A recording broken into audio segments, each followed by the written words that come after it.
jërëjëf Got njàngat bi am na solo maa ngi dellusiwaat ci yow léegi Babacar Sall commune bu Ngandiouf fa toll foo xam ne ku wax lii wax la ca des ci luy baax la fenn seddul maire bi moo waxal boppam ni li fi am courant ci commune bi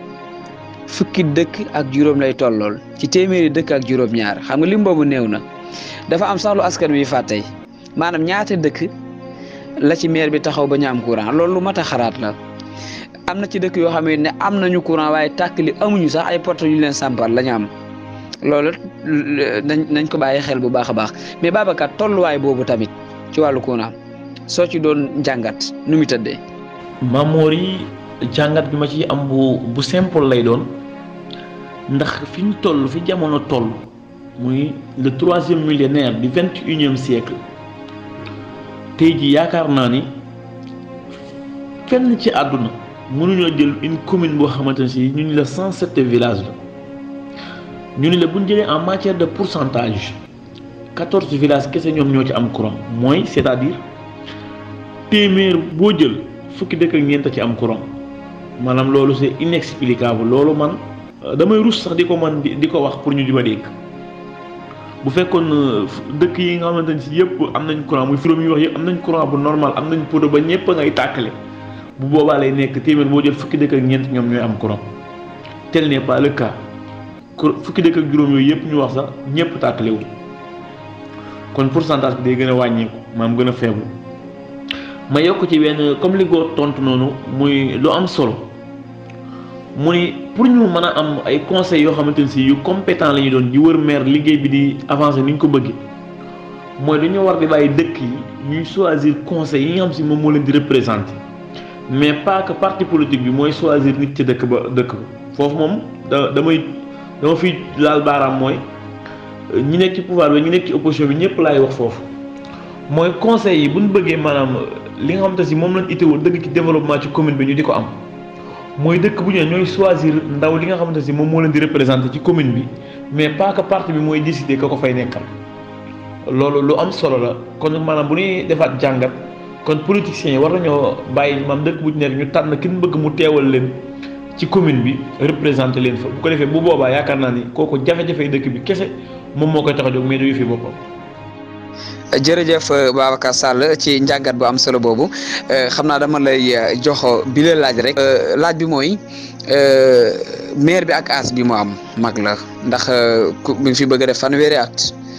léegi njaboot gi màgg nañ jàng nañ. macha allah am nañu itam bëgg-bëgg ci seen commune ak yéene ngir mu jëm sa kanam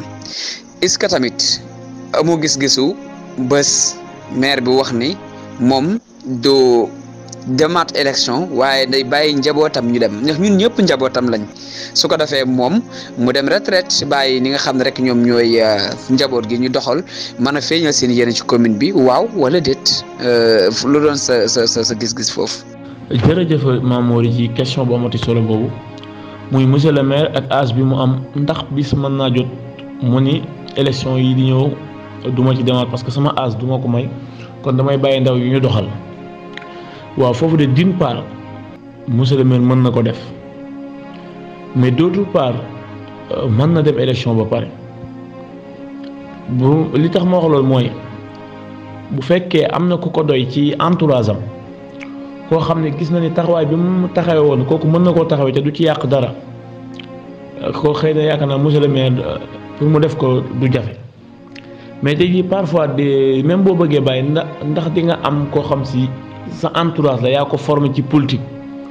mu nekk sa militant parti boo xam si yaa koy jël teg ko ci loxoom comme ni ñu ko baaxoo def gis ci mairie yu bari bu boobaa loolu xëy na monsieur le maire mu def ko du jafe. xëy na bis mën naa jot it mu def ko waaye amaguñ yaakaar ne daal dina ko def mais mën naa am mu def ko mais amaguñ ci yaakaar. jërëjëf Babacar Sall ci njàngat bu am solo boobu. Got ñi ngi ci njeexantalu émission bi xanaa ma wax la rek yenn kàddu ngay dénkaas kanu commune bu Ngandiouf. waaw Mamor yi ginnaaw bi ñu la sante si dalal gi nga ñu dalal di la wax ni am nañ kontaante gu mat sëkk si émission bi. parce que wax dëgg fa yàlla doonoon na la nga xamante ne si doon nañ ko xaar si ñu bëree bëri mais yàlla dogal na ne ñu gis ko si yéen ngeen ñëw indi initiative bu rafet bi nga xamante ne si day tax commune bi di mën a déggante si ay 1 minute. Voilà, parce que instant bi ak 21e siècle avec les moyens de communication, voilà, benn wax mën na jóge ba Màkka lay dem Ngandiouf wu jóge Màkka lay dem Njompi te loolu dina tax ñun ñëpp ñu bokk ñu regrouper dans une même planète bi nga xamante ne si mooy commune de Ngandiouf, parce que ñun ay ndaw lan te rusuñu tamit di wax ni commune Ngandiouf lan dëkk, parce que dinañ wax ni nit ku ne ci àdduna am nga mission, soit yow da nga koy def soit nga bañ ko def. ñun nag dañ ay ndaw yi nga xamante ne si jël nañ yoonu def mission sur terre te mission boobu mission première bi c'est de relever la commune de Ngandiouf, parce que ñun ay ndaw lan jàng nan xam nan. Man lenn rek laa doon ñaan monsieur le maire Ngouda Ciss te message bi bëgg naa mu dem ba ci moom. ñun wax dëgg fa yàlla nekk ñu ay ndaw yoo xam ne dañuy ñëw pour opposer pour jëlee fu mag ñi, mais dama bëgg ci biir mairie bi voilà mu intégrer ci jeunesse bi, parce que instant bi ñu toll nii yaakaar naa commune Ngandiouf am na ay nombre de jeunes yoo nga xam ne si wallaahi lazim bu leen intégré ci biir mairie bi di leen laaj seen xalaat, ku ci mel ni monsieur le maire l'adjoint au maire Modou Sow l'infatigable ñoo ngi rafetlu liggéeyam ci mairie bi, ku ci mel ni Bara Diagne Dame Fedior, voilà ñooñu ay étudiants la yoo xam ne si am nañ xam-xam, ay Mbacke Amar, ay ku ci mel ni doyen Ndiaye, ay Cheikh Dieng, Mama Gueye, ñooñu ay ndaw la ñu bëgg seen commune. ñun xam naan ci dara, ñun ñu bokk mouvement des élèves étudiants de la commune de Ngandiouf, donc na def le tout pour intégrer jeunesse bi ci biir commune bi te ñu fàtte intérêt particulier jiital intérêt général bëggu nit ñi.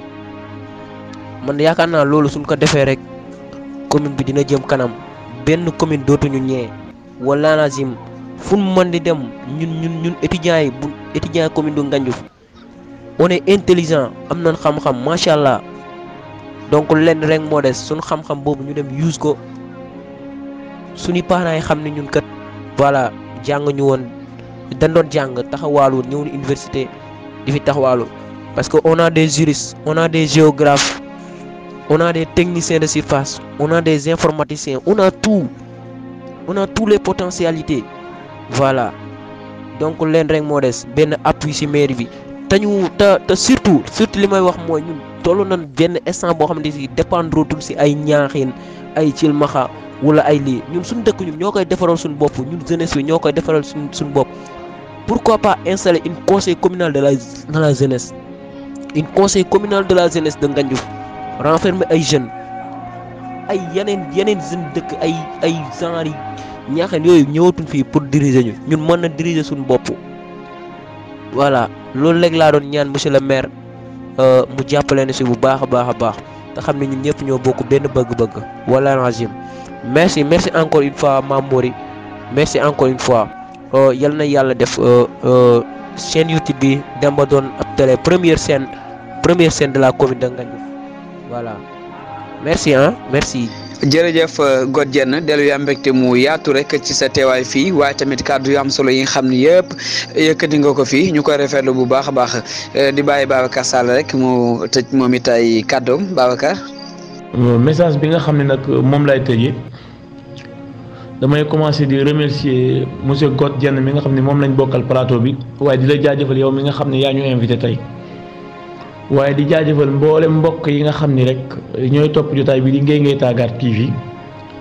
ñu leen di sant bu baax di leen gërëm te di am mbégte ci ni ñuy ànd ak ñun ci seen YouTube bi yëpp.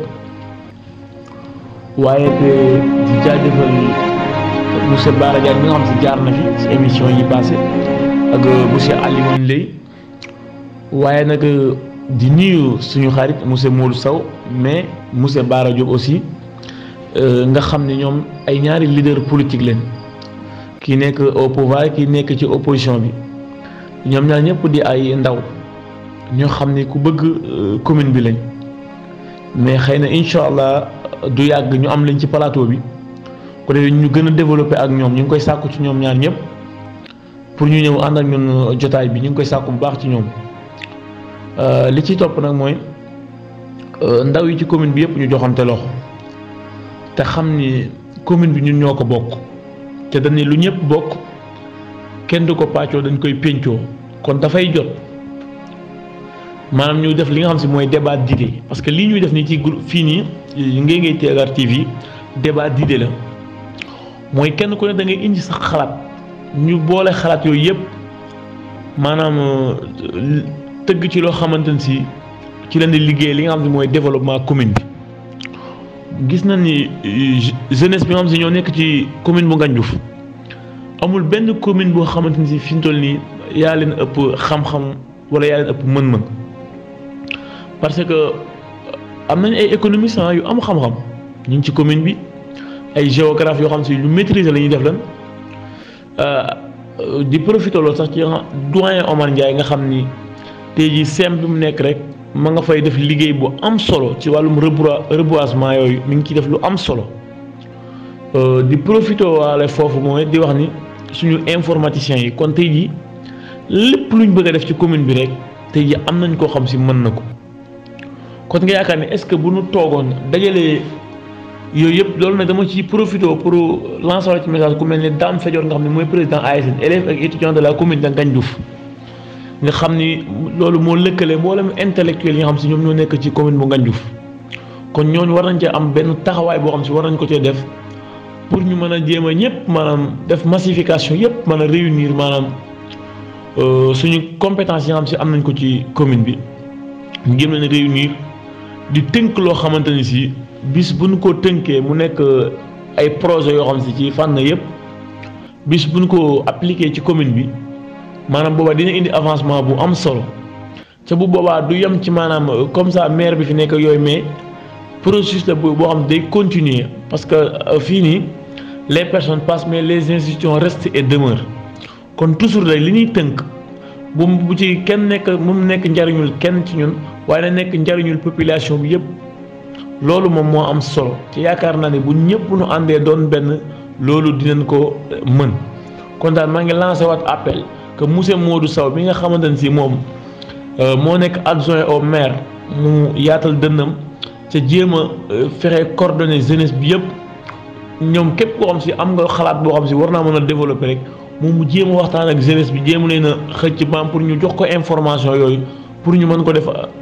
loo xam ñu mën ko def ci benn cahier de doléance sax laa koy tuddee parce que kenn ku ci nekk xëy na am na doléance yu bëri yoo xam ni population bi ñu ngi koy wax. ñu mën a am benn cahier de doléance boobu ci leen di tënk loolu lépp suñu dajee nag jéem a wut ay solution nag ci jafe-jafe yoo xam ne junj nañ ko may wàcce foofu sama kàddu di jaajëfal bu baax Goor Dieng di ko remercier maam ci question yi am solo yi nga xam si indi na ko. jërëjëf Goor Dieng jërëjëf Babacar Sall jërë ngeen jëf yitti mbokk yéen ñi nga xam ne yéen a ngi doon topp émission bi ab njàngat bu yaatu la boo xam ne doon nañ ko indi ci commune bu Ngandiouf ak ki ko jiite ak ñi mu jiite di askan wi ak seen émission tukki nemmeeku tik daje beneen dimanche fii ci Nguénié TV jàngeen jëf.